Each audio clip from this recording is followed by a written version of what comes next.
প্রিয় স্নেহের ছাত্রছাত্রীরা, তোমরা যারা ফোর্থ সেমিস্টারে সাপ্লিমেন্টারি এক্সাম দেবে সোশ্যালজি এই পেপার থেকে, জেনারেল পেপার থেকে, তোমাদের যাদের সোশ্যালজি জেনারেল পেপারে সাপ্লিমেন্টারি এক্সাম দেওয়ার রয়েছে, তাদের জন্য আজকের এই ভিডিওটি অত্যন্ত গুরুত্বপূর্ণ।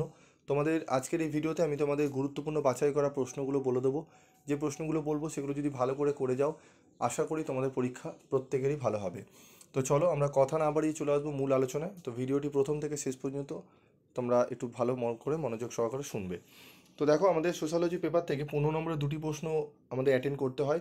তার জন্য কোন কোন প্রশ্নগুলো ভালো করে করব সেগুলো একবার দেখে নেব। প্রথম প্রশ্ন যেটি দেখব, সামাজিক গবেষণায় প্রত্যক্ষবাদী পদ্ধতি সম্বন্ধে আলোচনা করো।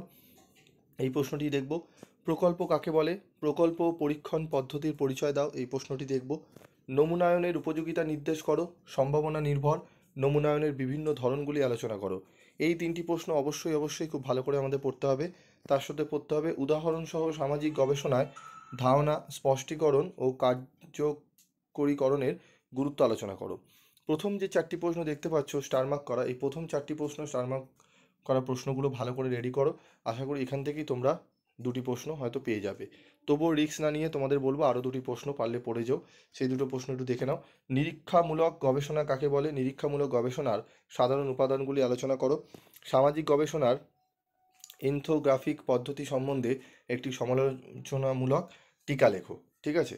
তারপর রয়েছে দেখো, ব্যাখ্যামূলক পদ্ধতি সম্পর্কে আলোচনা করো। পরিমাণগত বিশ্লেষণ আলোচনা করো। এখানে যেগুলো স্টার দেওয়া রয়েছে সেই প্রশ্নগুলোই তোমরা ভালো করে পড়বে।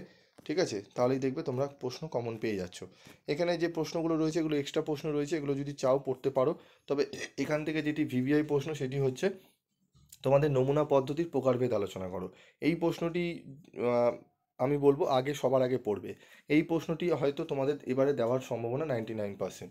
এই প্রশ্নটি ভালো করে পড়বে। এবং এর সাথে যদি আরেকটি প্রশ্ন পারো যে সামাজিক গবেষণায় প্রশ্নমালা পদ্ধতির সুবিধা অসুবিধাগুলি আলোচনা করো।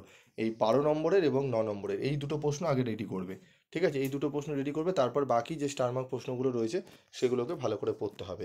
তারপর রয়েছে গবেষণা নকশা কাকে বলে?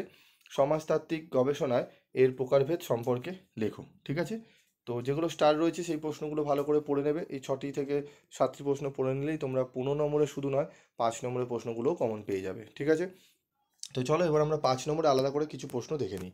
5 নম্বরের প্রশ্ন রয়েছে দেখো, বর্ণনামূলক গবেষণা কি?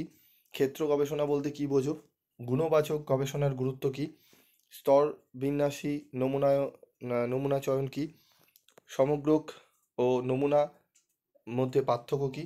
ঠিক আছে, এটি স্যাম্পেল হবে। মুখোমুখি সাক্ষাৎকারে কী কী কৌশল ব্যবহার করবে মুখোমুখি সাক্ষাৎকারে? তারপর রয়েছে দেখো, ধারণা ও চলক বলতে কী বোঝো? প্রকল্প নির্মাণ কি? সরল পক্ষপাতহীন নমুনা চয়ন কি? সম্ভাবনা অনির্ভর নমুনা চয়ন কি? সামাজিক গবেষণার তুলনামূলক পদ্ধতির বৈশিষ্ট্যগুলি কী কী? ঠিক আছে, টোটাল 11টি প্রশ্ন 5 নম্বরের জন্য রেখেছি। এই 11টি প্রশ্ন ভালো করে নিও। আশা করি মিনিমাম 4টি 5 নম্বরের প্রশ্ন তোমরা কমন পেয়ে যাবে। তো আজকের মতো ভিডিওটি শেষ করব। দেখা হচ্ছে পরবর্তী ভিডিওতে। সকলে ভালো থেকো, সুস্থ থেকো। এবং তোমরা আর কোন কোন সাবজেক্টের সাজেশন লাগবে, কোন কোন সাবজেক্টের সাপ্লিমেন্টারি, অবশ্যই তোমরা কমেন্ট করে জানাবে।